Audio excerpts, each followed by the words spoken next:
welcome you all back to the mega recall session. And now we are here for oral surgery recall. Thank you, Dr. Divya. Thank you so much for your periodontology recall. And I'm sorry for the technical glitch. Now, without wasting time, let's come to oral surgery. See, oral surgery, most of the questions were difficult. I will not say they were easy or moderate. They were really difficult. Okay. Local anesthesia questions, they were okay. Most of you must have marked it correctly, but there also there were some difficult questions. Coming to the most difficult question. Okay, we'll start with the most difficult question. Okay. In bilateral, you are visible little. Can you guys not see me properly? Am I not visible properly? Shivam is saying that you are visible little. Can you all see me properly?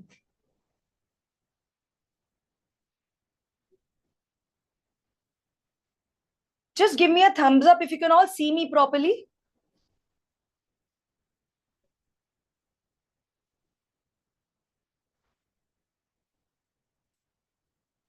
ठीक दिख रहा है? ठीक है. All right. So maybe Shivam, beta some issues, network issues with you. Okay. So we'll first come to this first question. Okay. Full visible. Okay. In bilateral sagittal split osteotomy, fixation in the neutral zone is best done with. Okay. Now, if I look at whether it's a new question, whether it's a repeat question, let me tell you, it's a repeat question from Senior Residency Oral Surgery AIMS Delhi paper. And I am happy to share that this was one of the questions that I had appeared for when I was giving my senior residency exam of AIMS, and this was one of the questions there. And I very nicely recall this question. I am surprised why they've asked you here in the MDS exam, but nonetheless. So this is the question, and the correct answer to this question is lag screw. Okay, positional screw, lag screw, mini plates and screw, no fixation need. अब ये answer क्यों है? Why is this the correct answer? For this, we have to understand everything. We have to understand what is bilateral sagittal split osteotomy, what is fixation that is done in bilateral sagittal split osteotomy, what are the zones, what is a neutral zone and what is a non-neutral zone, and then we will be able to understand the answer. Okay. Now, very quickly, I'm going to show you what is BSSO. Okay, so BSSO, you all know, is sagittal split ramus osteotomy. So medially, you put a medial cut on the ramus. Laterally on the buccal surface, you put a buccal cut. Okay, so this is a medial horizontal cut, something like this, but on the medial side. Okay, and so on the medial side, because the medial side you're not able to see, it will be a horizontal cut like this. This is a vertical cut on the buccal side. And then we connect both the cuts like this with a sagittal cut. Okay, so basically this is sagittal split ramus osteotomy. When you do it bilaterally, you call it bilateral sagittal split osteotomy or BSSO. All right, so this is what BSSO is. Now here you also have to have a knowledge of trauma fixation, because the fixation that you do in trauma is the same fixations that you do in orthognathic surgery. Okay, obviously you don't need recon plates and such heavy fixations in orthognathic surgery, because the cuts that you're giving are very organized osteotomies. These are not comminuted fractures. Okay, these are simple linear osteotomies which you are doing. Okay, so जब आप BSSO करते हो, when you are doing BSSO, you are either advancing the mandible or you are making the mandible set back. Okay, तो मतलब mandible को या तो आप आगे ला रहे हो. So this is the proximal segment which is close to the joint, and this is the distal segment. Okay, after BSSO, the distal segment is going to move. Okay, obviously the joint wala segment will not move because it is attached to the joint. The distal segment, which is away from the joint, this anterior segment is the distal segment. And if it comes forward, you call it BSSO advancement. If it goes backward, we call it BSSO setback. All right. Now imagine mandible is not a straight bone. Okay, orthopedicians are lucky that most of their bones are straight bones. Of course, they have scapulas, they have clavicles, and they have all kinds of pelvic bones and everything. But this bone in the maxillofacial region, which is called the mandible, it's a very peculiarly shaped bone. It is boomerang shaped. Okay.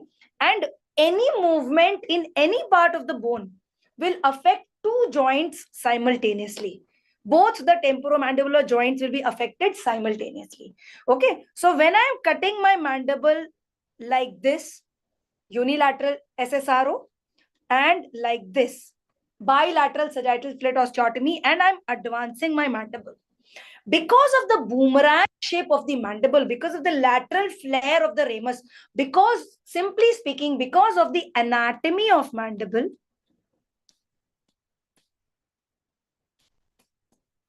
the contact in this segment, okay, the contact which is there in the sagittal segment is not an equal contact. Okay, so if you watch this image carefully, you will see that in some places there is good contact, and in other places there is a gap because of the anatomy of mandible. Okay, whatever gap is created after advancement or after setback, when you fix your advancement or your setback, you have to respect that gap. You have to maintain the gap. It is compulsory to maintain those gaps. Okay, if required, you can put some bone graft in that region. But if advancement is causing a natural gap between the proximal and these are very minor gaps, 1 millimeter, 2 millimeters, very minor gaps. But you have to maintain these gaps. If you don't maintain these gaps, what will happen? You are basically compressing the proximal and distal segments together. तो जब तक patient जीए में है, till the time the patient is under general anesthesia, till the time his teeth are in IMF, there will be no problem. But when the patient comes out of the GA, when his muscles are coming back into tone, when the IMF is opened, what complication will happen? The complication that will happen is known as a condylar sag. Okay, naturally, when you're moving the mandible and it is creating some gap and you're closing that gap, what will move? The only mobile part is the joint, is the condyle. So that condyle will go out of fossa. Okay, there will be a central condylar gap or a peripheral condylar sag. Okay, so two types of condylar sags. So it will basically create complication. Okay, but you want that proximal and distal segments should be connected as much as possible so that healing is better. All right. So the rule in BSSO fixation is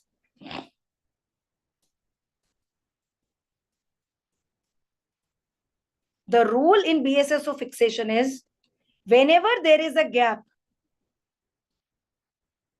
maintain the gap. How will you maintain that gap? You will maintain that gap with positional screw. Okay, or mini plates and screws. And whenever the two bony pieces are in contact, means no gap, or when they are in contact, or when they are in neutral position. Neutral position means where the two parts of the bone, the proximal part and the distal part, whenever they are in contact, that is called as the neutral position. So jahan par wo contact mein hai, wahan par you give a very good contact. Okay, make as good contact as possible. And how can you make that contact as good as possible? Using lag screws. So this is the rule in fixation of a advancement or a setback segment. Let me show you one more diagram. For now, just remember these two rules in BSSO fixation. All right. Now I'm going to give you one more diagrammatic explanation. Okay, now this BSSO is done. Okay, and you can see this is the proximal segment which has the joint, this is the distal segment which is moving, and here advancement is being done. If you watch carefully, you can see that the distal segment is coming forward, creating a gap between the proximal and distal segment, but there is a good overlap between proximal and distal segment in the sagittal region, in this region. Now, the overlap does not need to be absolutely touching each other. Okay. In some places, there will be contact. In some places, there will be gap. Okay. So, all those places where there is contact, there is a natural contact, okay, there you can use a lag screw. It is better that if you use a lag screw there, okay. And wherever there is no contact, here you can see there is no contact between the proximal and distal segment. There is a gap. So you have to maintain that gap. If you don't maintain that gap and if you use lag screw here also, then it will cause changes in the condylar position after surgery. And that will cause condylar resorption, headaches, joint pains, TMDs, and all those problems. Okay. So these gap sites, these sites you have to maintain. So either use a mini plate or use a positional screw. These screws, which are just simple screws, they will just maintain the position of the bone and not cause any compression. Remember, when we taught you trauma in our oral surgery classes, we taught you that lag screw causes compression. Okay, so you can use the effect of compression in the neutral zone. Okay, the place where there is contract is known as the neutral zone. There you can use the lag screw. Okay, here also you can see here there is a natural contact. Here you can use your lag screws. And wherever there is gap, never use lag screw because it will change the orientation of bones, which we don't want. So in such places, always use positional screw. All right. Giving you one more example of mandibular setback. In setback, the neutral zone is anterior and the gap is posterior. Ulta hota hai. Okay, advancement mein you saw that the contact is posterior, opening of segments is anterior. Iska ulta hoga when you are doing a setback. Okay, when you're doing a mandibular setback, you're removing some bone from the distal segment, you're pushing the mandible back. So there will be good contact in the anterior region, which is the neutral zone. And there will be tension in the posterior region, means there will be gap in the posterior region. So in this gap wala region, you will put a positional screw. And in this neutral zone where there is good contact between the proximal and distal segment, you can use a lag screw. All right. So this is the funda behind lag screw and positional screw fixation in BSSO fixation strategies. Okay. It's really a tough question to be asked to undergraduates because you're hardly exposed to any BSSOs during your undergraduate times. Maybe some of you were fortunate to see a BSSO being done by your guides or in the OT, in the audiovisual room of your hospital. But most of you, I'm sure, have only read about BSSO. And to talk about the fixations in BSSO, it really makes the question very, very tough. I mean, when I sat for the exam, I was sitting there in the exam hall and I was sitting thinking, my God, this question was asked to me when I was appearing for SR exam. And I was fortunate that I had read this good book by AO, which is telling you about the fixations and how to use it. And it is not there in every textbook. Okay, these strategies are given in very, very selected books. So it was tough. It's absolutely okay if you didn't know the answer. Some of you must have done the SR papers, and if you've read the correct SR papers, I'm sure I have given this answer and you would know it. Just to give you the exact lines of the textbook, okay. To avoid the previously mentioned consequences are condylar sag. Positional screws are introduced to fix the segments. Okay. With these, the gap between the fragments can be maintained, which is what we want. Bone grafts may be positioned between the fragments to avoid compression and movement of the proximal segment. Sometimes it is indicated to use lag screw in combination with the positional screws. If you use only positional screws in all the places, that is also correct. Excuse me. Okay, if you use only positional screws, that is also absolutely correct. But you can also use the lag screws along with it only in the neutral zone. When advancing the mandible, the lag screw is used to stabilize the posterior natural contact. And the anterior area is fixed with the positional screws, just what we discussed in the diagram, which can be placed through sandwiched bone graft if required. It should be noted that in setbacks, the natural contact area is situated in the front, just what we saw in the diagram here. All right. So in the front, it will allow a lag screw fixation. All right. So this is the concept of neutral zone. What is neutral zone? Neutral zone is basically the natural contact area between the proximal and distal segments. Okay. So contact area, you can use lag screw.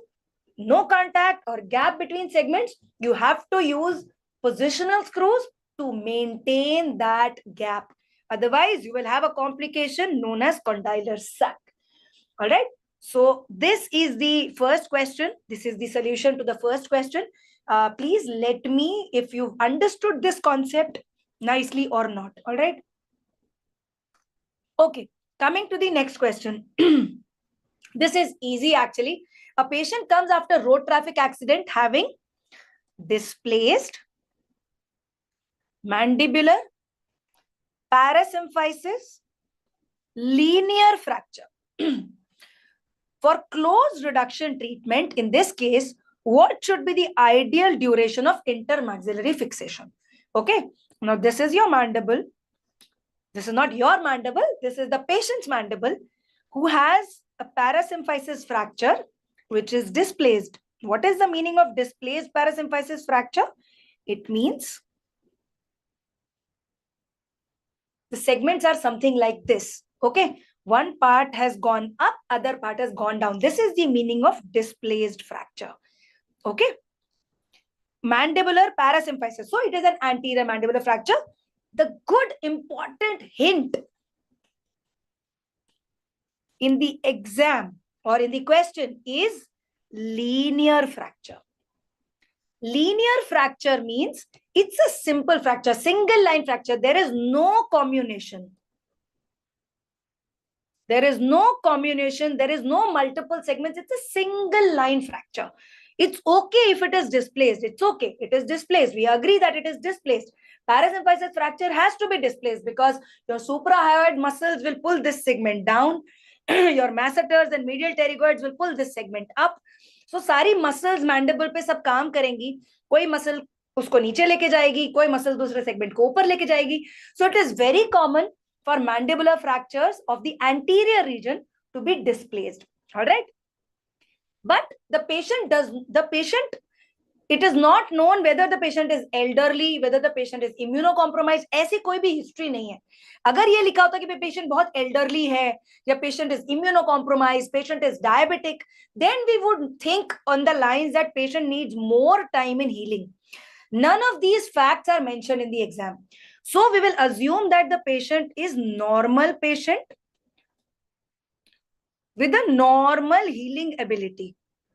Since healing ability is not mentioned, the duration of your IMF is dependent upon the healing ability of the patient and characteristic of the fracture. Characteristic of the fracture is that it's a linear fracture. It's a simple linear fracture. Okay. And nothing is mentioned about the healing ability. So we assume that it is normal.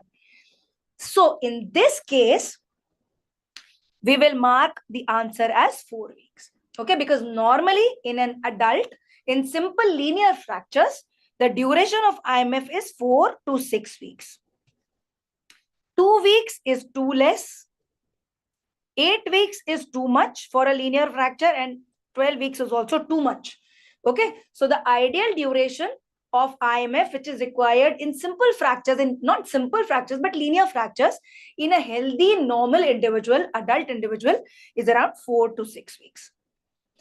If this patient would be, say, a child, okay, then I would do IMF for only 2 weeks. That would be enough. And I would really start elastic physiotherapy or post-IMF physiotherapy. Okay, so the correct answer to this question is 4 to 6 weeks. Okay, just give me a thumbs up, guys, if you're really understanding question 1 and question 2. Okay, 6 to 8 weeks, no, it should not be 6 to 8 weeks. 4 to 6 weeks is more than enough. Practically, most of the IMFs that we do are for 4 weeks only. You assess the patient every week, and in around 4 weeks, you remove the IMF. 8 weeks is 2 months. Imagine 2 months of IMF, not required. The correct answer to this question is 4 to 6 weeks. So we will choose 4 weeks as the answer. Please give me a thumbs up if you've understood. I'm waiting for your thumbs up in the YouTube live chat. All right. This is easy. This is repeated. This was even asked in NEET 2024. So all those who have attended the NEET 2024 recall session, I'm very sure that you've marked it correctly. Treatment of ameloblastoma extending up to the inferior border of mandible is done with. Okay. So this is the mandible. This is an ameloblastoma which is extending almost up to the inferior border of mandible. Look at all the options. Now let us eliminate all the options and tell me. Marsupialization. What is marsupialization? Marsupialization is a treatment for cysts. Basically, a fluid-filled sac, you create a bony window, and in that bony window, you allow all the cystic fluid to go out, and the cyst shrinks. And when it shrinks, either it is involuted or you take it out. So marsupialization is a treatment for cyst. It is not a treatment for tumors. Okay. This is a tumor. Ameloblastoma is a benign odontogenic tumor. So marsupialization can never be a treatment for tumors. Curettage. Absolutely wrong. Curettage means just scrape out all the pathology. It's a repeat question that if you try and curettage an ameloblastoma, there is 80 to 100% chance of recurrence. Because a tumor will infiltrate, okay? Macroscopically, you can see, okay, tumor itna hi hai. But microscopically, you know that the tumor has the ability to infiltrate into the adjacent soft tissues. Okay, the tumor cells will go and infiltrate into the adjacent soft tissues and bones. That is why you never ever do curettage in tumors. The treatment that we do in tumors is resection along with normal bony margin. Okay, so curettage is wrong. The treatment for tumors is resection.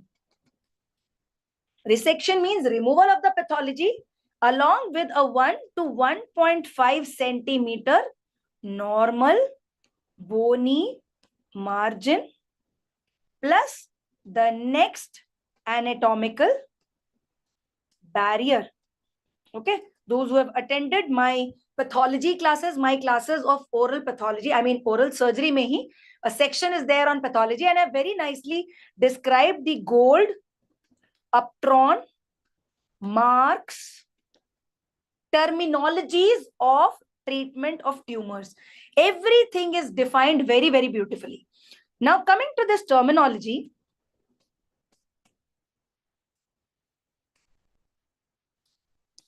if this is the mandible and this much is the tumor, very little extent, okay, how can I treat it? I can treat it with something which is known as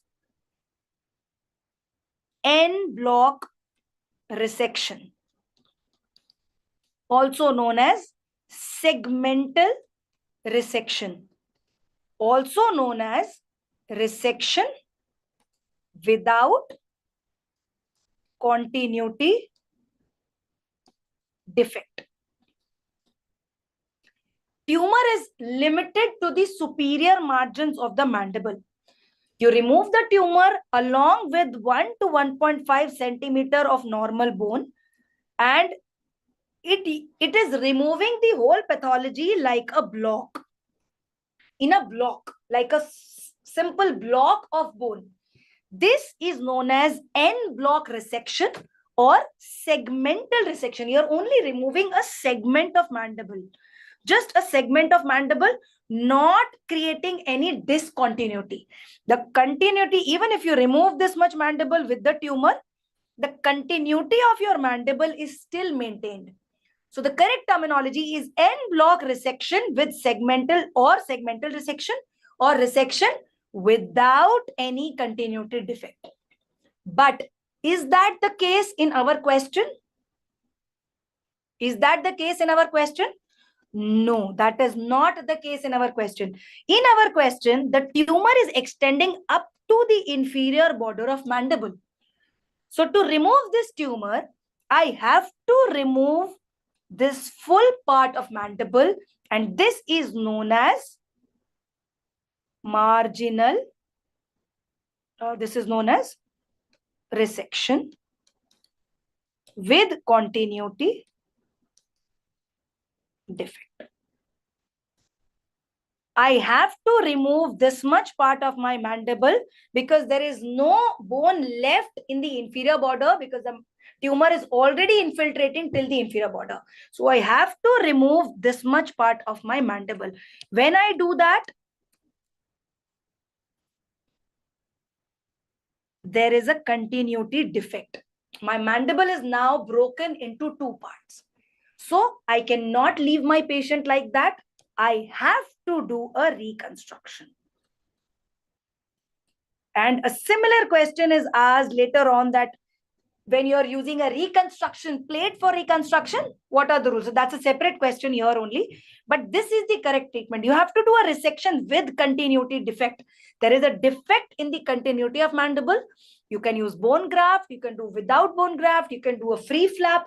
Whatever you are doing, you have to put a reconstruction plate. Without that, your treatment is incomplete. You cannot just cut the tumor and leave it.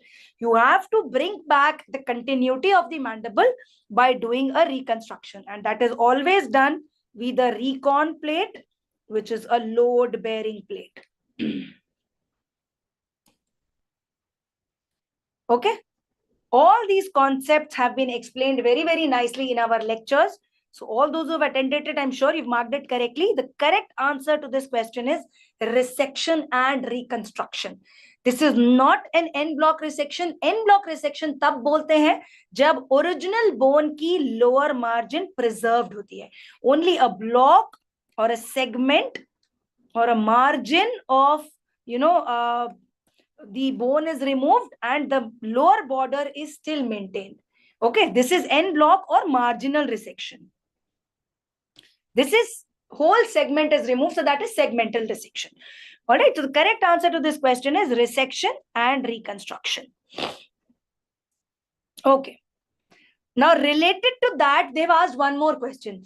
When using the reconstruction plate for a resection defect, which of these is true?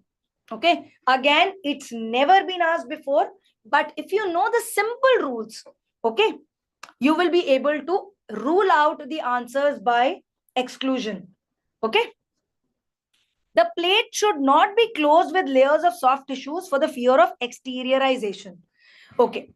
अब इसमें मुझे आपको पूरा समझाना पड़ेगा. When we put a reconstruction plate, okay, in such a defect, in a defect like this, in a defect which is like this, okay, now this part does not have any bone. So this part of the plate is not integrated. Okay, yahan par the plate will get osseointegrated. But when there is a defect, in that part, there is no osseointegration of the implant, of the plate. Okay.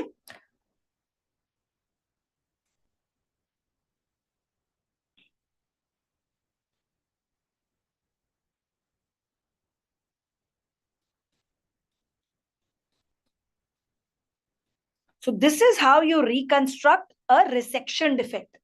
Okay. Now this is the defect. Now what will I do that my plate is there for a long time? My plate does not get infected. My screws do not get loose.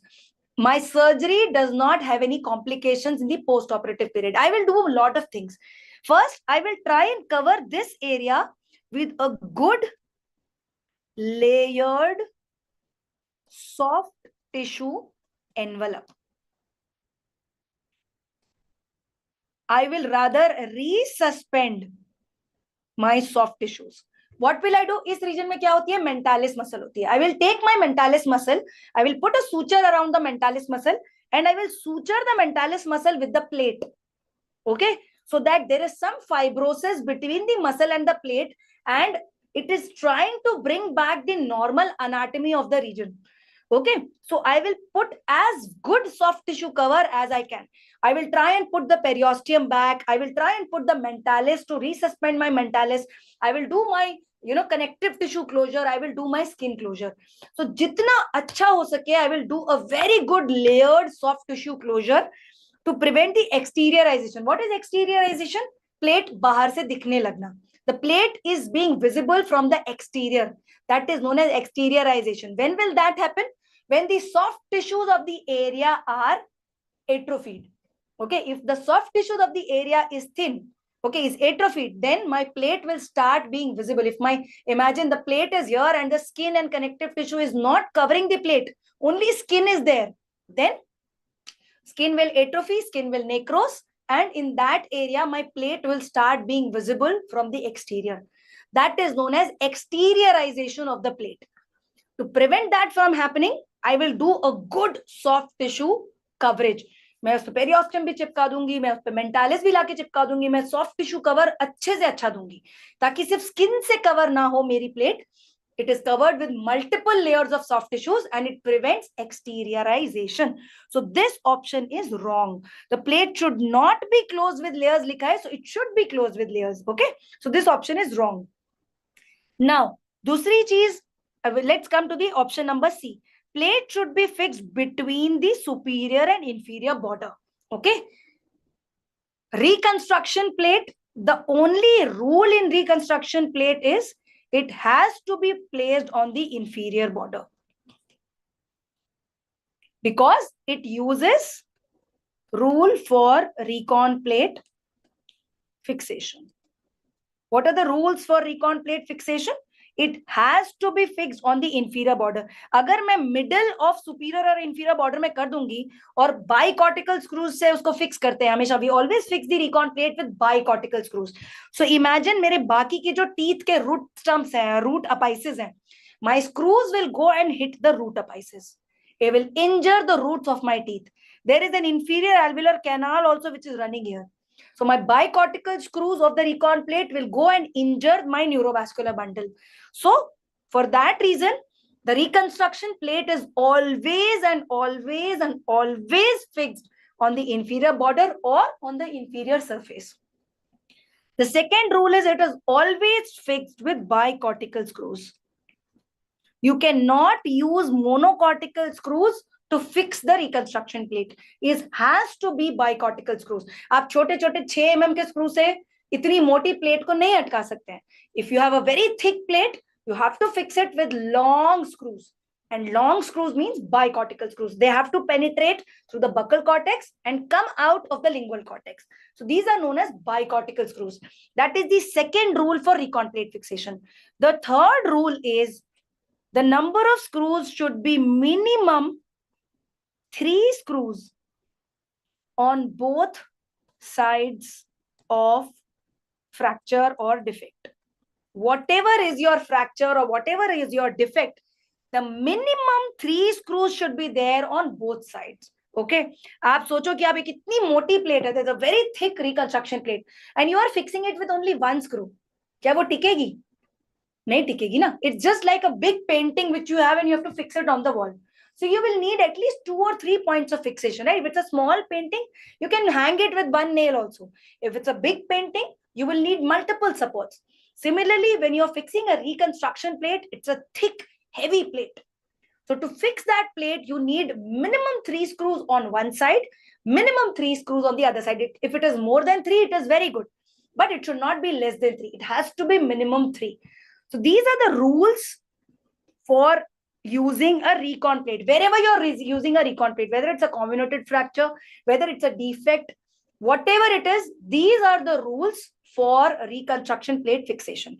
Okay, so the plate should be fixed between superior and inferior border. This is absolutely wrong because it has to be fixed on the inferior border only. I can see a lot of you being disappointed by looking at the answers, but don't worry. May INA is only a prologue, okay? Your main target is November and NEET. So don't worry. Be happy that you've made the mistake here so that you don't make the same mistakes in the main exam. Minimum 2 screws on both sides. Again, it is wrong because you need minimum 3 screws on both sides of the fracture line. The correct answer is locking screws should be used. Now here we come to the difference between locking and non-locking system. Okay. Always prefer the locking system, which is a recent advancement. What is locking system? In locking system, the plate screw head, the plate screw receptacle also has threads. Okay, and the screw head also has threads. Okay, normal screw कैसा होता है? Normal screw में head होता है और body होती है, और body में threads होते हैं, and these threads go and engage in the bone. ठीक है, बेसिकली स्क्रू क्या करता है? प्लेट को बोन के साथ चिपका देता है. Okay, but locking screw will not do this. Locking screw will engage the bone also, and locking screw will engage with the plate also. तो वो प्लेट को बोन के साथ चिपका नहीं रहा है. Okay, it is just maintaining the position of the plate with the bone. Okay, go back to the trauma videos of oral surgery, and there are 6 differences between locking and non-locking system. Except for one reason, all the 5 reasons are there that the locking system is better. Why is it better? No compression, no screw loosening. No means very low. Okay, let me not call it no, there is very low screw loosening. तो screw loosening के chances बहुत कम होते हैं इसमें. ठीक है, because आपका screw जो है बोन के साथ भी फिक्स्ड है और आपका स्क्रू प्लेट के साथ भी फिक्स्ड है. There is double fixation. Okay, तो जो स्क्रू लूज हो जाता है, कई बार क्या होता है, when you are using recon plate, the patient will come to you after 6 months with a discharging sinus. वो एक पस डिस्चार्जिंग साइनस लेके आया है, and you realize that everything is okay, plate is also okay, but the screw has become loose because of the continuous types of forces on the mandible. There is tensional force, there is compressional force, there is shear force, torsional force. So many types of forces on the mandible is actually being taken up by the screw. Screw अलग है और plate जो है bone के साथ integrate हो गई है, तो स्क्रू लूज हो जाता है. स्क्रू लूज हो जाता है, anything which is loose will get infected. So to prevent that they have now devise the locking screw. तो लॉकिंग स्क्रू क्या करेगा? बोन में तो जाएगा ही और प्लेट में भी जाके लॉक हो जाएगा. It will go and lock with the plate also. So chances of loosening of the screw are very, very low. So the chances of success of the reconstruction plate becomes very high. All right. So always, whenever possible, whenever the cost is not a problem, always use the locking screw. And that is the correct answer for question number 4. All right. Okay. Lot of conceptual questions. इस type के questions को answer करने के लिए ना आपको ये सारे कॉन्सेप्ट आने चाहिए. And this is why it has made the questions of oral surgery so difficult, because most of the questions आपको कॉन्सेप्ट पता होना चाहिए, आपको कॉन्सेप्ट को अप्लाई करना आना चाहिए. And it was really tough. I mean, for a postgraduate in oral surgery it is okay, but for an undergraduate who has only very limited exposure of any branch, it was a tough question. Okay, so I hope now you have understood it, and in future you will be able to answer it. Okay, next question is on lower class 2 mandible. Okay, in edentulous mandible fracture with lower class 2, which of these is an ideal treatment? Now what is lower class 2? So edentulous or partially dentulous mandible में क्या होता है? Alveolar bone हो जाती है resorb. Okay, disuse atrophy. We know what is disuse atrophy. When you extract a tooth, when you extract a tooth, and suppose this place does not have a tooth, so what will happen? The alveolar bone has no function, so the alveolar bone will resorb. So the vertical height of the mandible, in that region will be smaller. Okay, so when a patient has all the teeth missing and all his teeth are gone, the total vertical height of the mandible becomes very, very small, especially in the symphysis and body region. The symphysis, parasymphysis and the body region, because उसी में teeth होते हैं. Ramus में और angle में तो teeth होते नहीं है. टीथ कहाँ होते हैं? बॉडी में और सिम्फाइसिस में. सिम्फाइसिस, पैरासिम्फाइसिस बॉडी तक, मोलर्स तक, है ना. तो जैसे जैसे teeth will be missing, the alveolar bone will start resorbing, because alveolar bone का क्या काम है? टूथ को पकड़ के रखना. तो टूथ ही नहीं है तो एल्व्युलर बोन का कोई काम ही नहीं है. Alveolar bone will undergo atrophy. That is why atrophic mandible vertical height in this region is very, very short. Okay, so Luer has classified the mandible the edentulous mandible as class 0, class 1, class 2, and class 3. What is class 0? Class 0 means there is no atrophy. अभी तक सब कुछ ठीक है. And vertical height is more than 20 millimeter. 2 centimeter height है और ठीक ठाक height है, कोई ज्यादा problem नहीं है. In Luer 1, height is 15 to 20. In Luer 2, it is 10 to 15. And in Luer 3, it is very, very small mandible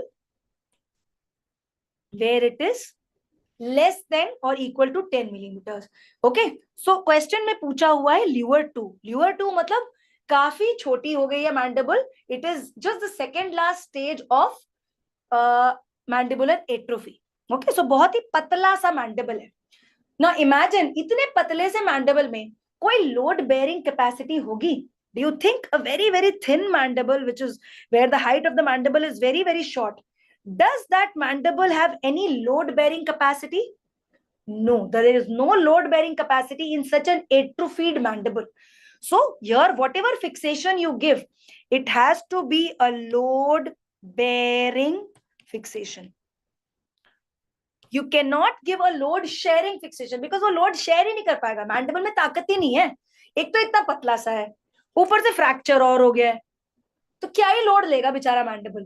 तो आपको ऐसा फिक्सेशन देना है जो कि लोड बेयरिंग है, जो कि सारा का सारा लोड खुद पे ले ले ताकि मैंडिबल अच्छे से हील हो सके. कमिंग टू द ऑप्शंस, सब म्यूकोजल लोड शेयरिंग प्लेट. अच्छा, अब ईडेंचुलस मैंडिबल में ना एक और कॉन्सेप्ट होता है. अगर आप सर्जरी कर रहे हो, okay, when you are doing surgery, what is the blood supply to your mandible? We know that maxilla is nicely covered with a very good soft tissue envelope. But what about mandible? There are only two blood supplies to the mandible. One is that inferior alveolar neurovascular bundle, जो आपकी inferior alveolar artery आ रही है, जो कि mental foramen से बाहर निकलती है. एक तो ये blood supply करती है mandible को, inferior alveolar artery, और दूसरी blood supply जो mandible की होती है वो होती है पेरियोस्टियम से.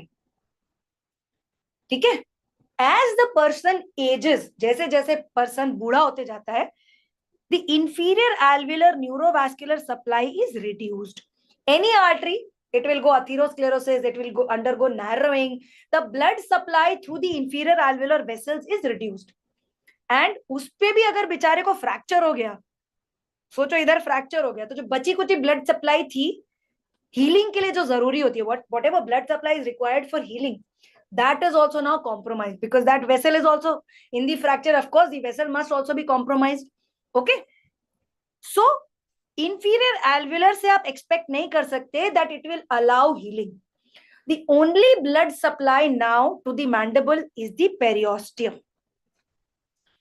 If you are going to put a plate on the mandible, you have to give an incision.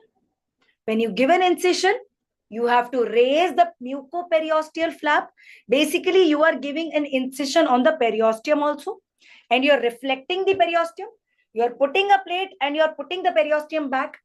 तो जो एक आखिरी ब्लड सप्लाई थी मैंडिबल की पेरियोस्टियम से, वो भी आपने सर्जरी के दौरान काट दी. So imagine what will be the healing ability of such a man. और लगा दिया आपने एक बड़ी सी reconstruction plate. Will it ever heal properly? No, it will not heal. So to allow healing in edentulous mandibles in the palatal region, a lot of times we do something which is known as transmucosal load bearing plate. We put a plate through the mucosa only. It's like an X-fix, but through the soft tissues. Okay, you put a plate in that fractured region and you put the screws across the mucosa. Okay, transmucosal plating. And when the bone heals, you take the plate and screw out. It has to be a load bearing plate. Okay, so transperiosteal, transmucosal plating, circummandibular wiring using the patient's denture. It can also be done, but in lower class 2, I don't think that will be very successful. Okay, because circummandibular wiring is not a very stable form of fixation. Okay, the fourth option is not recalled, although I was sitting in the exam, but I also can't recall. If you guys can recall the fourth option, you can tell me what was the fourth option. But the best answer to this question is a load-bearing plate, which can be placed transperiosteally or transmucosally, just to prevent the compromise in the blood supply. Mucosal envelope nahi kholenge, periosteum ko cut nahi karenge. Through the mucosa only, you will put the plate and screws. Okay, something like an external fixation. All right. So this is the correct answer to this question. Okay. Now this is a question on obstructive sleep apnea. Again, a very, very tough topic for the undergraduates. We have taught it in our lectures in the miscellaneous part. I have taught about obstructive sleep apnea, but it's not very commonly asked in exam. This time they have asked bang on OSA treatment. 8-year-old boy. अब जैसे ही आप 8-year-old पढ़ते हो, आप CCG mark कर देते हो. नहीं कर सकते. He comes with bilateral TMJ ankylosis. Now, a child with bilateral TMJ ankylosis, this is a normal child with a normal mandible.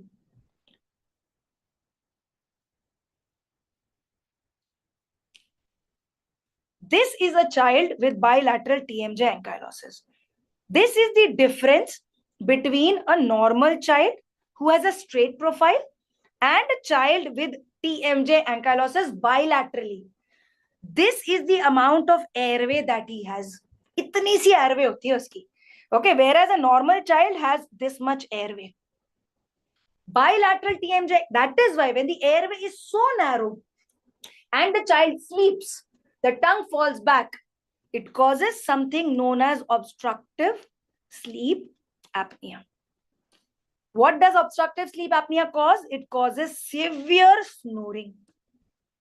It causes night time awakening. Patient is sleeping, but he is not able to breathe. यहाँ पर tongue पड़ी है उसकी, और tongue is falling back. So there are episodes of apnea. Apnea means cessation of breathing. The patient can't breathe. So he is ऐसे करके वो रात को उड़ जा रहा है. Okay, there are episodes of apnea because of it. There is nighttime awakening. अब पूरी रात बेचारा खराटे मारते रहा और उठते रहा because of apnea. So what is happening? दिन भर उसको नींद आती रहेगी. Daytime somnolence. 3 characteristic features of obstructive sleep apnea: snoring, nighttime awakening because of apneic and hypopneic episodes, and daytime somnolence. Auto चलाने वाला एक पेशेंट था मेरा जो ऑटो चलाता था और हर रेड लाइट पे सो जाता था because he had bilateral TMJ ankylosis with a very small mandible. There are many factors: obesity, short neck, so many factors. But in this case, the cause is bilateral TMJ ankylosis causing retrogenia and retrognathia. The TMJ ankylosis in the child has not allowed the mandible to grow, and he has severe retrognathia. Because of that, there is snoring, continuous waking, and daytime somnolence. अब इस patient में imagine अगर आपने कर दी gap arthroplasty. Imagine the first option is gap arthroplasty. उसका mandible इधर है. जब आप मुंह खोलते हो, whenever you open your mouth, where is mandible going? Backward. Imagine a patient whose mandible is so backwardly placed. You perform a surgery after which his mandible is going even backwards. What will happen to his airway? His airway will worsen. His airway will worsen very, very badly. So you can never imagine doing a gap arthroplasty in such a patient. Second option, costochondral graft. You create a gap and you put a graft there. Still, when the patient will open the mouth, the mandible will still go back. And this patient has severe OSA. So you're not doing anything about the आप सिर्फ oral surgeon बन के बैठ गए भाई मेरे को तो TMJ ankylosis आता है मेरे को तो उसकी airway से कोई मतलब नहीं है because मैं तो oral surgeon हूँ ऐसे नहीं होता है. You have to take care of the airway first, which is a life-threatening thing. All right. So CCG, you're correct. It's a growing graft. It will help the mandible grow, but the mandible will grow very, very slowly. So in this case, you have to first correct his obstructive sleep apnea. Second treatment will be correction of TMJ ankylosis. The priority of treatment will be OSA and not TMJ ankylosis. So how will I correct OSA? जो mandible so posteriorly placed है, I have to bring the mandible forward. When I bring the mandible forward, my airway automatically comes forward and my airway opens up. Because my mandible is connected to my tongue, the tongue will move forward. My mandible is connected to my airway, so I bring the mandible forward, the airway also opens up, his OSA is treated. So the first treatment of such a severe OSA is mandibular distraction. You put two distractors, distract your mandible, bring it forward. So all your suprahyoid muscles, infrahyoid muscles, all the muscles are pulled forward. Your airway opens up. After that, you put a CCG. After that, the first surgery will be mandibular distraction. Second surgery will be doing a gap arthroplasty and interpositioning the arthroplasty with a CCG. That will be the second surgery, not the first surgery. In first surgery, you will put cuts, you will put distractor, and you will bring the mandible forward. Few months later, when the mandible is forward, his OSA is treated, then you will remove the distractor, and in the same sitting, when you remove the distractor, you will also operate for TMJ ankylosis. Wait and watch till the child attains adulthood. Very wrong option. आप doctor इसलिए थोड़ी बने हो कि wait and watch करोगे. You have to treat it.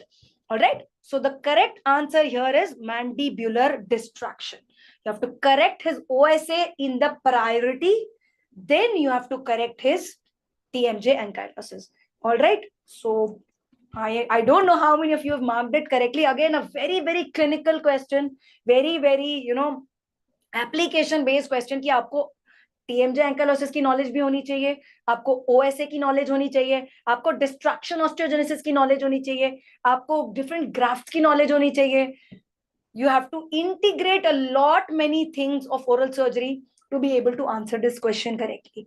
All right. Again, one tough question, but this is what it is. All right.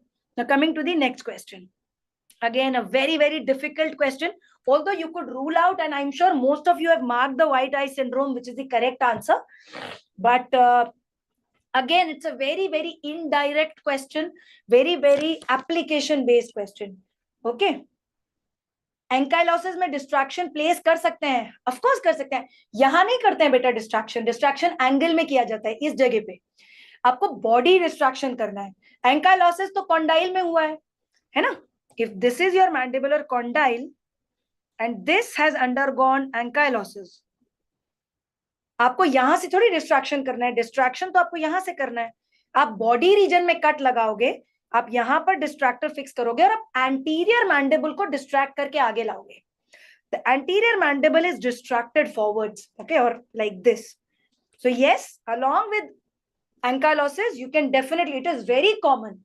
Once, by God's grace, even if you become oral surgeon, you will see very commonly in your department that patients come with ankylosis, and first we do a distraction, then we do the release of ankylosis.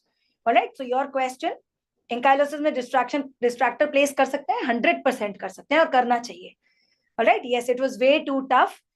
Even after lecture, if you have watched the miscellaneous part, yes, it is still tough because it is clinical application of the knowledge. Okay, so जिसके तुक्के लग गए हैं वो खुश हो जाओ, जिसके तुक्के नहीं लगे हैं और जो गलत करके आए हैं, it's okay. Now we know that AIIMS can ask you any kind of difficulty questions, and now you know the answer. All right. Okay. 10-year-old child comes after road traffic accident with persistent bradycardia and hypovolemia. ठीक है. 10-year-old child, ये भी important है. On CT, there is herniation of orbital contents. Very important. What is the diagnosis? The diagnosis is white eye syndrome. अब हमको white eye syndrome समझाना पड़ेगा.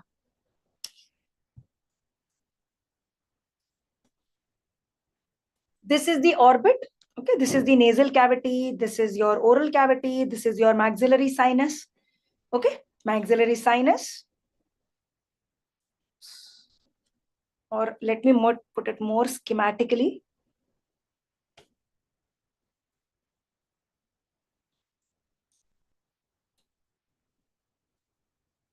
Maxillary sinus, nasal cavity, orbit or orbital cavity, oral cavity. ठीक है, ऐसे कर लेते हैं, ठीक है ना? तो maxillary sinus forms the floor of the orbital cavity and roof of the oral cavity in the posterior region. ठीक है? Whenever there is an orbital trauma, a very common kind of orbital trauma is known as blowout fracture. Orbital blowout fracture. What is blowout fracture? Blowout fracture means the orbital rim is intact. जो बाहर से ये सुपराऑर्बिटल ridge, lateral, inferior, इंफ्राऑर्बिटल rim, ये rim intact होती है, ठीक है? But one of the walls of the orbit, the medial wall और द लैटरल वॉल और most commonly floor of orbit is fractured, ठीक है? फ्लोर ऑफ ऑर्बिट जो हो जाता है फ्रैक्चर हो जाता है. Now it's a 10-year-old child. We know that children have green stick fractures. Children में ना bone is very very elastic. Bone is very very elastic and resilient. तो बच्चों में क्या होता है ना, complete fractures कम होते हैं, बच्चों में green stick fractures ज्यादा होते हैं. So जब blowout fracture child में होता है ना, तो क्या होता है? Trap door fracture. What is trap door fracture?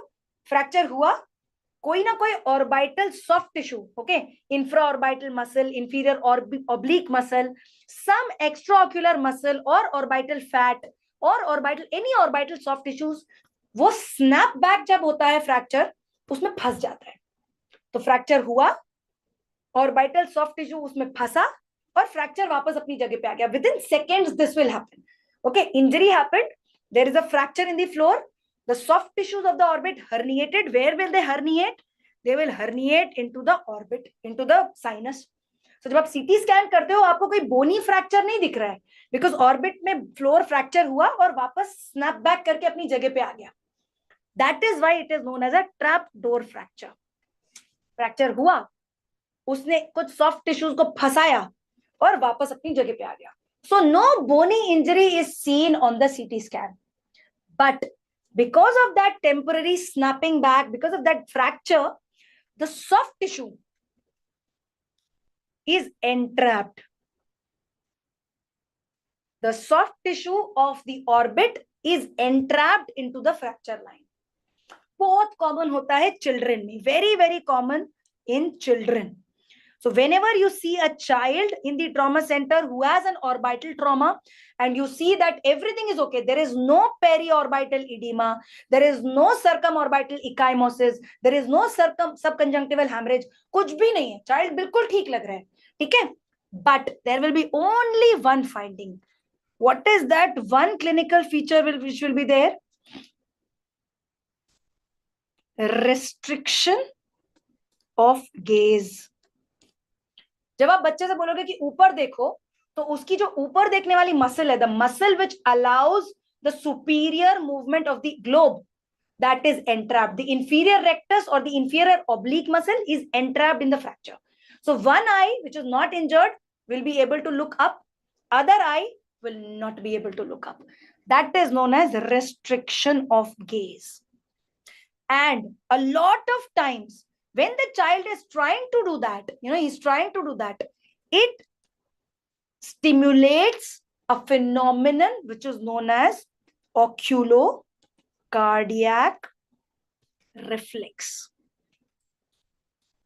It is also a form of trigemino cardiac reflex. TCR, trigeminal cardiac reflex, is a phenomenon which is happening here. TCR, trigeminal nerve के वजह से होता है if it is because of V1, V2, V3. When it is because of V1 or the ocular branch of the trigeminal nerve, it is known as oculocardiac reflex. Whenever there is surgery, whenever there is trauma in the orbital region, the oculocardiac reflex is stimulated. Now, what is oculocardiac reflex? Whenever a stimulus comes in the trigeminal nerve, in the dorsal motor nucleus of vagus nerve, it is crossing and it is stimulating the vagus nerve. What is the effect of vagus nerve on the heart? Negative inotropic, negative chronotropic. So it will reduce the blood pressure, reduce the heart rate. So injury orbit में हुई है, effect heart पे आ रहा है. So this is clear cut question showing bradycardia and hypovolemia only and only due to orbital injury. Hypovolemic shock क्यों होगा? कहीं पे bleeding तो हो ही नहीं रही है. The CT is only showing herniation of orbital contents. There is no bleeding. Why will there be a hypovolemic shock? There will be no brain herniation. A lot of times neurologists or emergency people are confused कि अगर bradycardia हो रहा है, hypervolemia हो रहा है, either it's a cardiac issue or it's a neural issue.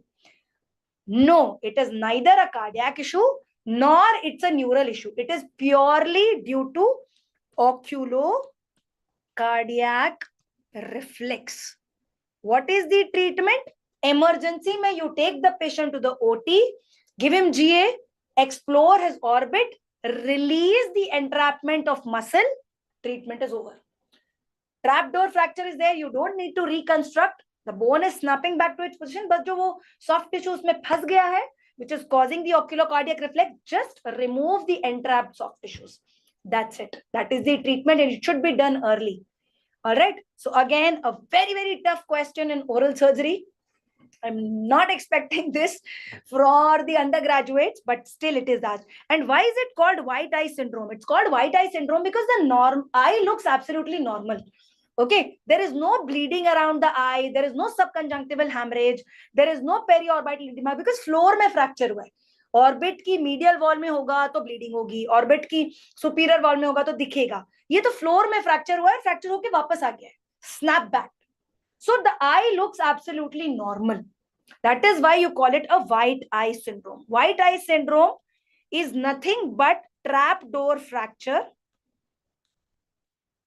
of orbital floor. The trapdoor fracture of the orbital floor. Okay, and it causes an oculocardiac reflex. Because of the oculocardiac reflex, there is vagus nerve stimulation. Because of vagus nerve stimulation, there is bradycardia and hypovolemia. So, इतना implied question था. Unless आप oral surgery में post graduation कर रहे हैं और ये phenomenon अपने सामने देख रहे हैं, तभी आपको, there is exposure to this kind of things. Otherwise, nobody has exposure to these kind of things. Still, it is asked. And it has raised the difficulty level of the paper to a much higher level. We have discussed trapdoor fractures. We have discussed orbital floor trauma. We have discussed oculocardiac reflex in our oral surgery videos very, very nicely. Still, it is a difficult question, I would say, because examiner ने ना सब चीजें इकट्ठे पूछ ली हैं. और hint क्या दिया है आपको? ब्राडीकार्डिया और हाइपोवोलेमिया, जिसमें आप स्ट्रेट फॉरवर्ड कार्डियक इश्यूज या ब्लीडिंग इश्यूज सोचते हो. ओके, रिमेंबर जब भी हाइपोवोलेमिया होगा ना तो टैकीकार्डिया होगा. इनिशियली तो एटलीस्ट टैकीकार्डिया होगा, बाद में ब्राडीकार्डिया हो जाए अलग बात है. So again very very difficult topic. I have taken up PCR in the miscellaneous topic, Ayushi, that answers your question. And orbital trauma I have taken up in trauma part. So we have taught you everything, but still it is difficult because they have asked everything together. Okay, this is very easy question. Which of these is a confirmatory test for CSF leakage? Now we all know that beta-2 transferrin, ये हम बचपन से रटते हुए आ रहे हैं. And just if you know that tau protein is another name for beta-2 transferrin. Tau protein is another name for beta-2 transferrin. So जिसको ये ज्ञान है उसका आंसर करेक्ट हो जाएगा, because the question is asking you confirmatory test. It is not asking you a clinical test or a general test. Okay, persistent white colored rhinorrhea, yes, it can give you a hint that this is CSF, but it's not a confirmatory test. Halo test, yes, on a handkerchief there will be a white dot, and around that there will be blood. So that is also hint that it is CSF rhinorrhea, but it is not a confirmatory test. MRI, there is no role of MRI. CT हम जरूर करते हैं cribriform fracture देखने के लिए, but MRI का तो कोई रोल ही नहीं है दूर दूर तक. ठीक है. So what is the correct answer? Beta 2 transferrin, जिसका दूसरा नाम है टाउ प्रोटीन. सो जिसको ये पता है कि बीटा 2 ट्रांसफेरिन और टाउ प्रोटीन सेम है, उसने सही मार्क किया होगा. जिसको नहीं पता है, हो सकता है वो हेलो टेस्ट मार्क करके आया हो. So the correct answer to this question is tau protein. A lot of research is going on around tau protein and Alzheimer's disease and all of that. So उसमें नहीं घुसते हैं, but yes, that is another tricky question, I would say, that was asked. Another question is, what is hyphema? Again, purely orbital trauma. जिसने orbital trauma देखा है, किया है, वैसे it is also basics of anatomy also. Okay, when you read about orbital anatomy in your first year, we usually read only osteotomy, only osteology. हम bone की orbit के walls पढ़ लेते हैं, medial wall, lateral wall, floor, roof, conical shape है, pyramidal shape है, optic nerve आ रही है, and we read about the basics of anatomy of the orbit. We never read the basics of the globe. So this is a basic question from globe anatomy. Hyphema में क्या होता है? जो anterior chamber of the eye होती है, उसमें bleeding हो जाती है, and usually it is not visible. Okay, there are grades of hyphema. Grading होती है 0 to 4, and how do you check it? You check it on slit lamp examination. I have put a picture here of slit lamp examination. ऐसे slit lamp में हम check करते हैं whether there is bleeding in the anterior chamber of the eye or not. If it is a microscopic bleed, it is grade 0. If it is a full chamber filled with blood, it is grade 4. So this is what hyphema is. Okay, and most common cause of hyphema is orbital trauma. Orbital trauma is the most common cause. Spontaneously भी हो जाता है, कभी-कभी thalassaemia में होता है, बहुत सारी diseases में होता है. Okay, and but the most common cause still is orbital trauma. Okay, so again, a difficult question, but if you know the basics of globe, you would probably know कि hyphema क्या होता है. It has never ever been asked before. It's a new question and a difficult one. All right. So remember, orbital trauma में anterior chamber of the globe में अगर bleeding होती है, तो उसको hyphema बोलते हैं. चेक कैसे करते हैं, डायग्नोज कैसे करते हैं? आप स्लिट लैम्प एग्जामिनेशन से डायग्नोज करते हैं. ट्रीटमेंट कुछ सेपरेटली नहीं होता है. डायग्नोसिस कैसे होती है? Patient will say I have blurry vision, will say I am not able to see clearly, because जब माइक्रोस्कोपिक ब्लीडिंग होती है तो कई बार नहीं पता चलता है. स्लिट लैम्प एग्जामिनेशन में भी कई बार ब्लीडिंग नहीं दिखती है. That is microhyphema. Microhyphema means microscopic level पे RBCs are coming into the anterior chamber, so it will cause blurring of vision and not so clear vision. So just treat your orbital fracture and slowly the hyphema will resolve. The vision will become more clearer. All right. So this is question number 9. Again, a very tough question from oral surgery. ये easy था. ये question easy है, but options में अगर आपने option ठीक से नहीं पढ़े, जल्दी में mark किया है, तो बहुत लोगों ने इसमें भी गलती करी होगी. हर्निएशन मीन्स, हर्निया क्या होता है? कोई पार्ट कहीं से निकल के कहीं और चला गया. Ayushi, that is the meaning of herniation. Umbilical hernia में क्या होता है? आपके एब्डोमिनल कंटेंट ब्लैडर में घुस गया, कहीं और घुस गया. हर्निएशन का मतलब होता है वो चीज जो अपनी जगह पे नहीं थी, वो खिसक के कहीं और चली गई है. Okay, herniation of brain into the spinal canal. Brain पूरा खिसक के आपके मेडुला ऑब्लोंगेटा को पुश करते हुए वहां घुस गया है. हर्निएशन मतलब अपनी जगह से कहीं और चले जाना. ऑर्बिट को ग्लोब के अंदर होना चाहिए, ग्लोब को ऑर्बिट के अंदर होना चाहिए. अगर ग्लोब का कंटेंट खिसक के मैक्सिलरी साइनस में घुस गया है, that is called herniation. Okay, yes, Shivam has answered you correctly. It is protruding out. अब ये क्वेश्चन है, इमेज दिखी हुई है बड़ी अच्छे से, एक सब लिंगुअल सियालोलिथ की इमेज है. ओके, ना आपको wrong which is not true, you have to tell which is not true. Okay, अब मैं सिर्फ not true ऑप्शन को डिस्कस करूंगी, और इस क्वेश्चन में ना सिर्फ ध्यान चाहिए. All you need is concentration to read the options properly. और कुछ नहीं चाहिए, कोई ज्ञान नहीं चाहिए इसमें. You don't need any knowledge here. All you need is just concentration. इसीलिए कल मैंने एग्जाम एनालिसिस में बोला था कि the one who is calm, will get a rank this time. Not the one who has knowledge. Knowledge वाले सब लोचा करके आए. But the one who has little knowledge and is calm during the exam, that person will get the rank. Option B here was straight short course of the submandibular duct. Absolutely wrong. Long tortuous course होता है. Why are submandibular cyaloliths most common? They are most common because जो Wharton's duct होती है ना, वो ऐसे ऐसे आती है, टेढ़ी मेढ़ी आती है mandible में, floor of the mouth में. This is the mandible, this is the floor of mouth, and this is the submandibular salivary gland. लंबी सी डक्ट आएगी ऐसे टेढ़ी मेढ़ी करके. और जो secretions है, the secretions of the submandibular gland are mucoid. They are not serous, they are thick mucoid secretions. So these are the three factors: long, tortuous course, and mucoid secretions, which is why the chances of cyalolithiasis is maximum with the submandibular gland.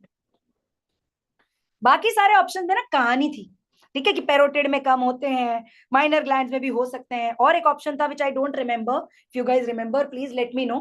But वो सब कहानी थी. सिर्फ option B आधा गलत था, आधा सही था. Okay, thick mucoid secretions increase chances of submandibular gland duct and duct sialoliths. So आधा ऑप्शन भी सही है कि भाई थिक म्यूकॉइड सिक्रीशंस होते हैं, बिल्कुल होते हैं. Increase chances of submandibular gland sialolith, ये भी सही है. एंड डक्ट सियालोलिथ, ये भी सही है. जो इसका पहला पार्ट है, straight short course of the submandibular duct, bang on sure हूं इस ऑप्शन के बारे में, क्योंकि I have sat for the exam, I have given the exam. I am very sure. अब जो भी ये बोल रहा है कि ये ऑप्शन नहीं था, ये ही ऑप्शन था, क्योंकि मुझे भैया डेंटल मटेरियल्स तो आता नहीं है, प्रोस्थो तो आता नहीं है, ऑर्थो तो आती नहीं है इतने अच्छे से जितना ऑर्थो एंडो प्रोस्थो फैकल्टी को आती है. मुझे तो ओरल सर्जरी आती है और वो बहुत अच्छे से आती है. तो ओरल सर्जरी, एनाटॉमी, उससे रिलेटेड हर चीज I have written the questions myself. I've come back from the exam, I have written them and I'm discussing it with you. तो यही ऑप्शन था. आधा option B was wrong because straight short course लिखा हुआ था. इतना ही पढ़ना था ध्यान से भाई, इसकी वजह से this is the correct answer. So जिसने ध्यान से पढ़ लिया, I am very sure you marked it correctly. सिर्फ इतना पढ़ना है, बाकी सारी कहानी है. इतना आपने देख लिया कि अच्छा ये एग्जामिनर ने ट्रिक करी है मेरे साथ, फिर आप बाकी को फटाफट रूल आउट कर सकते हो. ठीक है. सो इस क्वेश्चन में answer is straight short course. Okay, anaesthesia का क्वेश्चन था. Identify the tube below. Dr. Ajay Yadav has taken anesthesia as a one-day class very beautifully. He has discussed it. I have taken airway lectures separately. I have taught it. In the morning motivation session, multiple times I have discussed RAE tubes, which are also called preformed tubes. And when do we use RAE tubes? When do we use nasal RAE? When do we use oral RAE? So Wonderland is saying, जब exam दे रही थी मेरे दिमाग में एकदम click किया कि ये शॉर्ट कोर्स लिखा है. Very good. Alright, so this is basically a nasal preformed tube, also known as a north pole tube. It is also known as a north pole tube. Okay, just give me 1 second. I'll charge my phone here because my phone is off. I'll not be able to see your questions.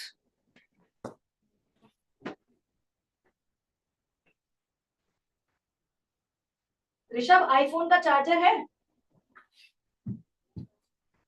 Okay, so my phone is off. So if there are any questions, I will be able to take your questions after the session. So just listen to the answers for now. All right. So ये जो है oral preformed tube को बोलते हैं south pole tube. और south pole tube भी ऐसी दिखती है, but it comes down like this. Okay, so that is how the south pole tube is. It comes down. All right, very good. So now I can see the chats here. Thank you, Rishabh, for showing me the chats here. Please मुझे chats दिखा दो. थोड़ा सा lag आएगा पर कोई बात नहीं. Yeah, okay. So south pole tube, north pole tube, PVC endotracheal tube conventional tube होती है, और रीइंफोर्स्ड एंडोट्रैकियल ट्यूब में मेटल की रिंग्स होती हैं. सो जिसने मॉर्निंग मोटिवेशन अच्छे से अटेंड किया है उनको यह आंसर आता होगा बहुत इजीली.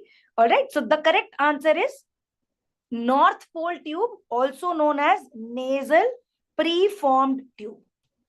ओके, बहुत बार ट्यूब से रिलेटेड क्वेश्चंस INI में आते हैं. NEET very limited times they will ask you anesthesia questions, but like we had predicted there are always tube related questions in INI CT. all right, so agar aapne aapko tubes ke, because when you are doing oral surgery, the oral surgeon will tell the anesthetist ki bhai I am doing a TMJ surgery, please give me a north pole tube. I am doing a cleft palate, please give me a south pole tube. I am doing a TMJ ankylosis, please give me a flexometallic or a reinforced tube. Whatever it is, I'm doing a submental intubation for panfacial fractures, please give me a submental flexometallic tube. All right, so routes of administration, types of tube, types of intubation, कि कब fiber optic use करना है, कब laryngoscopy use करनी है, all these concepts we have discussed, and those who have listened to it, you have marked it correctly. Otherwise, you might be confused between north pole and south pole, that is oral and nasal. But since this is going upwards towards the head, it is a north pole tube, and north pole tube हमेशा nose से डालते हैं. So the correct answer to this question is nasal preformed tube.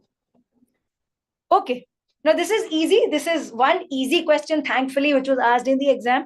Systemic toxicity of lignocaine will be seen in what concentration? So we know that the normal dose of lignocaine is 7 mg per kg.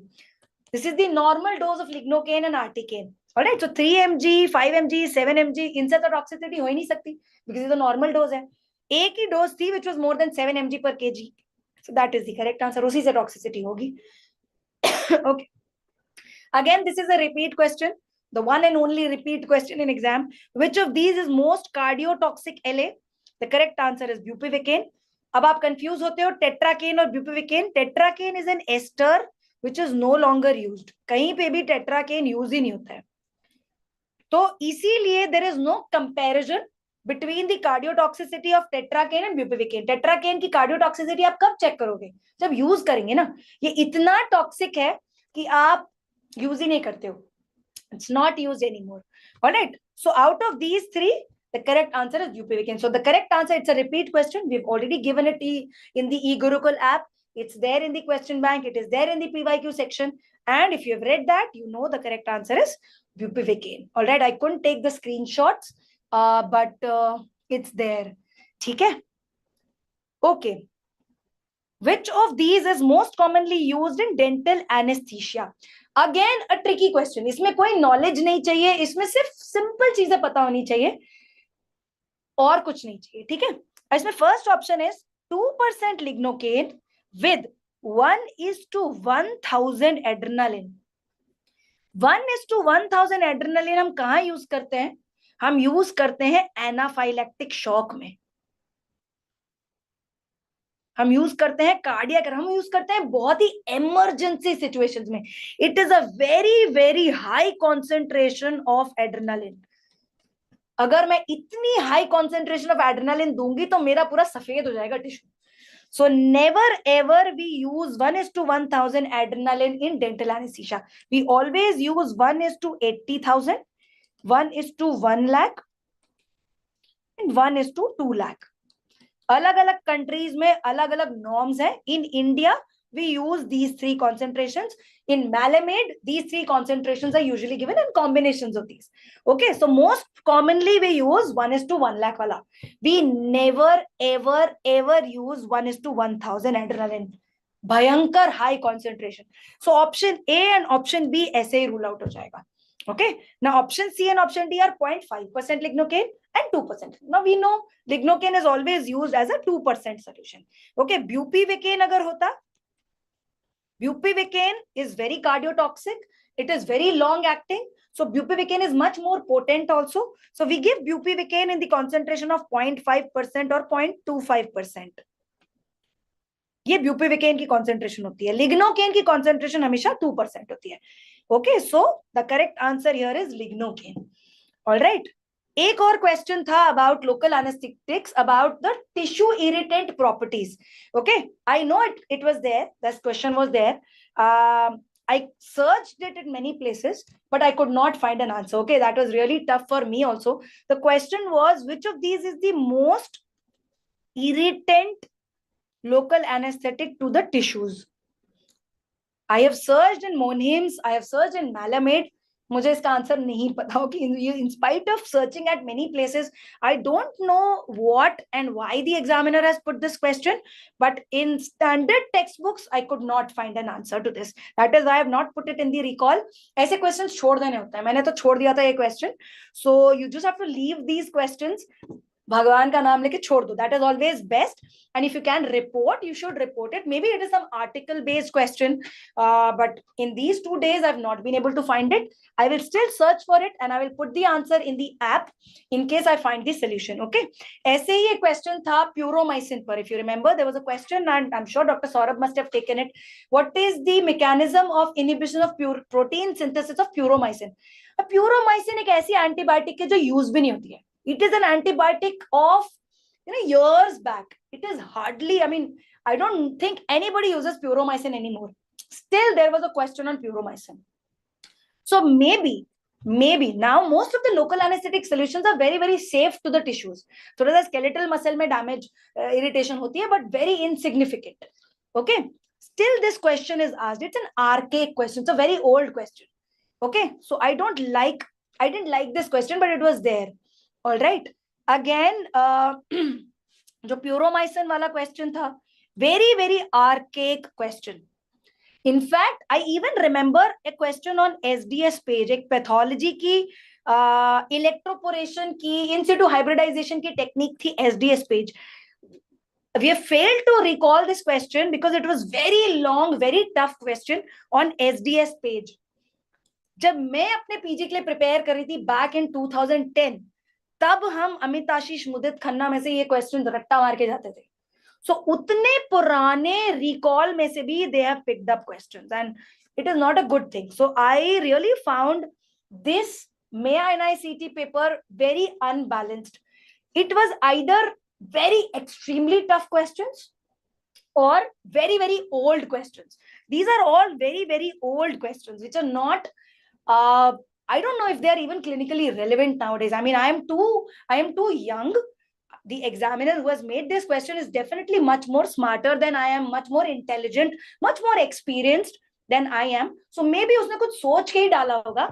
But to my understanding, these are irrelevant questions. This should not have been there. At least ये दो questions तो होने ही नहीं चाहिए थे. Because आजकल clinical scenarios में कोई भी LA इतना tissue irritating नहीं होता है, puromycin use नहीं होता है. So because of all these reasons, the oral surgery questions were really difficult. कल मैंने अपने recall में भी same चीज बोली थी कि it is very, very difficult paper, toughest in the last 10-12 years that I have seen. All right, तो जो use नहीं होता है उस पर question देने की क्या जरूरत थी? सही बात है Yashika, you are absolutely correct. पर जिंदगी में हमेशा वो नहीं होता है ना जो होना चाहिए, कभी कभी वो भी हो जाता है जो नहीं होना चाहिए. And your जो भी फर्स्ट आएगा या जो भी टॉप 10 में होंगे ना, उनका रैंक ना इन क्वेश्चंस पे डिपेंडेंट नहीं होगा. उनका रैंक उन क्वेश्चंस पे डिपेंडेंट होगा जो इजी थे, जैसे सैलोलेथ वाला क्वेश्चन, जैसे कार्डियोटॉक्सिक एलए वाला क्वेश्चन, जैसे ब्लो आउट फ्रैक्चर वाला क्वेश्चन, ठीक है, जैसे पैरासिम्फाइसिस फ्रैक्चर, लीनियर फ्रैक्चर में आईएमएफ की duration. These are relatively okay questions. अगर आपने ओके क्वेश्चंस को सही मार्क किया है और इन क्वेश्चंस को ना छोड़ दिया है, तो भी आपका रैंक आ सकता है. कल भी मैंने यही चीज बोली थी कि जिसने 160 के अराउंड अटेम्प्ट किए हैं, around 160, since you guys are asking me के क्या क्या है, तो जो भी था, हाँ 80 ईयर के दादाजी ने बनाया, जिसने भी बनाया पेपर, बहुत पुराने क्वेश्चंस लिए हैं. If you have marked around 160 questions also and out of them around 130 140 are correct, you have a very good chance of selection. Okay, 40 एक अगर आपने 0 मार्क्स, 40 में आपके 0 मार्क्स हैं और 30 क्वेश्चंस आपके रॉन्ग हुए हैं, then this I think will be the topper score. मेरे हिसाब से जो फर्स्ट रैंकर है उसका स्कोर ही होगा, because pathology was difficult, micro was difficult, a lot of things were difficult, oral surgery was very, very difficult. All right, so I will finish my oral surgery session here.